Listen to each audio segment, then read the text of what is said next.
नमः शिवाय। हर हर महादेव। नमस्कार मित्रों, हमारे चैनल पर आपका स्वागत है। पिछली कथा में हमने आपको सुनाया कि कैसे भगवान शिव विवाह के लिए तैयार हुए और सभी देवता कैलाश पर एकत्रित हुए। आज हम आपको उस अद्भुत और अलौकिक बारात का वर्णन सुनाएंगे जो देवों के देव महादेव माता पार्वती से विवाह करने के लिए लेकर निकले। यह बारात इतनी विचित्र थी कि तीनों लोगों ने ऐसा दृश्य पहले कभी नहीं देखा था। ब्रह्मा जी कहते हैं, हे मुनि, इसके बाद भगवान शंभु ने अपने नंदी आदि सभी गणों को अपने साथ हिमाचलपुरी चलने की आज्ञा दी। उन्होंने कहा, तुम लोग कुछ गणों को यहीं छोड़कर बाकी सभी बड़े उत्साह और आनंद के साथ गिरिराज हिमवान के नगर को चलो। भगवान की आज्ञा पाते ही शंख करण केकराक्षक वीरभद्र और नंदी जैसे असंख्य गणेश्वर अपने करोड़ों करोड़ों भूतों और गणों की सेना के साथ चल पड़े। क्षेत्रपाल और भैरव भी अपनी करोड़ों की सेना के साथ उत्सव मनाते हुए चल दिए।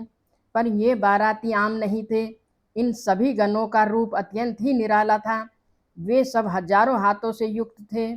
उन्होंने अपने सिर पर जटा का मुकुट धारण किए हुए था। उन सभी के मस्तक पर चंद्रमा और गले में नील चिन्ह थे।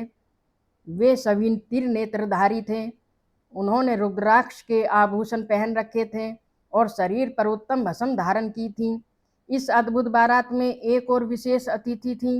रुद्रदेव की बहन बनकर चंडी देवी भी बड़े उत्साह के साथ वहां पहुंची।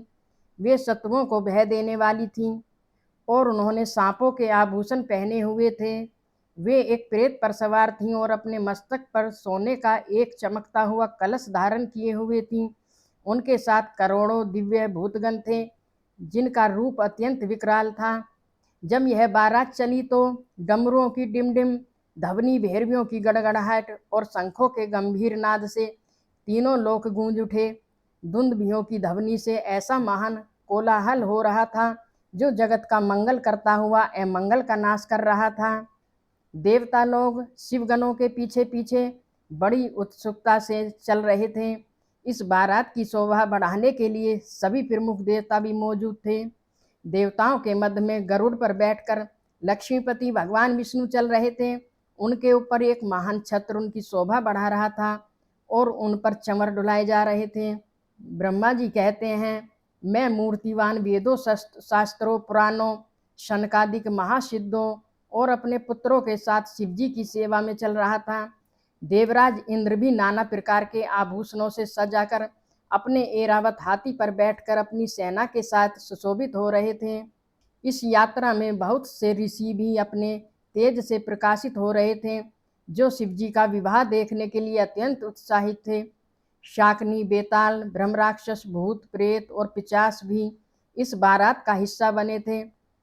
तंबरू, नारद, हा और हू जैसे श्रेष्ठ गंधर्व बाजे बजाते हुए चल रहे थे। संपूर्ण जगत माताएं, देव कन्याएं, गायत्री, सावित्री और लक्ष्मी जी भी बड़ी प्रसन्नता के साथ इस विवाह में सम्मिलित होने के लिए गईं। और इन सब के मध्य में थे दूल्हे राजा भगवान शिव। वे धर्म के साक्षात स्वरूप अपने वाहन सुंदर वृषभ नंदी पर विराजमान थे।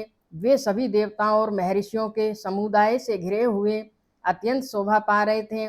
उनका बहुत श्रृंगार किया गया था और वे शिवा यानी पार्वती का पानी ग्रहण करने के लिए हिमालय के भवन की ओर जा रहे थे। तो यह था भगवान शिव की अद्भुत और दिव्य बारात का वर्णन।